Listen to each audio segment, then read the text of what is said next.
کیا آپ کو معلوم ہے کہ اسلام میں سب سے بڑا حملہ باہر سے نہیں ہوتا، وہ اندر سے ہوتا ہے؟ نہ بم پھٹتے ہیں نہ بارود جلتے ہیں، بس ایسا سوال چھوڑ دیا جاتا ہے جو امت کی جڑیں ہلا کے رکھ دیتا ہے۔ اور آج سب سے خطرناک سوال یہ ہے کہ کیا صحابہ اور اہل بیت واقعی حق پر تھے یا کوئی علمی سوال نہیں؟ یہ نبی کریم صلی اللہ علیہ وسلم کی تربیت پر حملہ ہے، کیونکہ صحابہ اور اہل بیت دونوں ایک ہی استاد کے شاگرد تھے۔ دونوں کا مرکز، مشن، مقصد صرف دین اسلام کی بقا اور امت کی اصلاح تھا۔ اب سوچو، اگر کوئی حضرت ابو بکر، حضرت علی یا حضرت حسین پر انگلی اٹھاتا ہے تو در حقیقت نبی کریم صلی اللہ علیہ وسلم کی مکتب، ان کی تعلیم اور ان کے کردار پر سوال اٹھا رہا ہے۔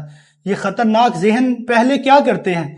امت کے جذباتی کم علم طبقے کو نشانہ بناتے ہیں، پھر مظلومیت، جذبات اور عادی طریق کا ترکہ لگا کر کہانی سناتے ہیں۔ ایک فریق کو ہیرو اور دوسرے کو ظالم بنا دیتے ہیں، اور پھر یوٹیوب پر ویو اور چندے کے لیے امت کا اتحاد بیچ دیتے ہیں۔